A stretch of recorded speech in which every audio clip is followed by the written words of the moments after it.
Equal Justice Initiative is a private nonprofit organization I direct in Montgomery, Alabama. It grew out of critical need in the Deep South to provide legal representation to death row prisoners. We focus a lot on questions of fairness for racial minorities, for poor people, for vulnerable groups in our society. Most folks don't know that there is no right to counsel in this country after your case is tried and appealed to the initial court.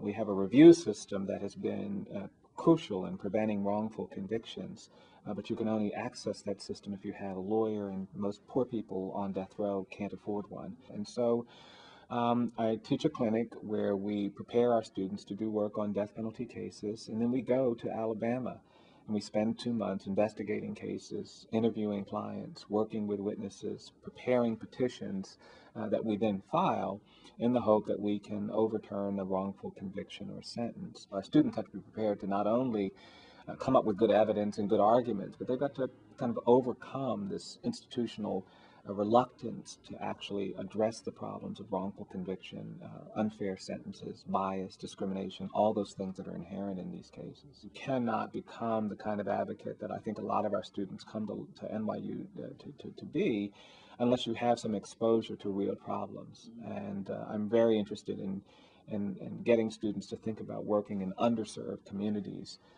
where there is an absolute crisis surrounding how we meet the needs of people who have been incarcerated. They go down to death row and they meet people who have been condemned.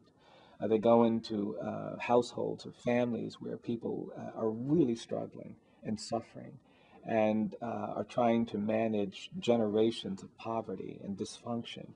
And when they encounter that in an up-close and personal way, I think it not only changes the way they think about these legal issues and legal problems, but I think it changes the way they feel about their own needs, their own resources, their own gifts and abilities. And I think you quickly learn that even though you don't think you know everything, you have something that you can give that'll make a difference in the lives of people. And to me, that's the most remarkable and exciting thing about the clinic. When we take students to Alabama, I see them become not just lawyers and advocates, but people who are engaged with their own vision, who engage with their own passion, who have a sense that they can change the world and they can act on that sense in a meaningful and direct way. And for me, that's really wonderful to see.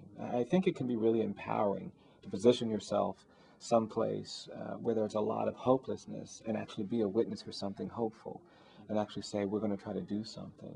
You know, I tell my students all the time that in law school, you get a lot of information, you get a lot of ideas, you think a lot about strategies, you think a lot about doctrine, and those ideas in your mind are important, but you really can't create justice. You really can't do the hard problem solving with just ideas in your mind alone. I think you've also got to have some conviction in your heart, because that heart thing will get you to do things that you don't think are possible.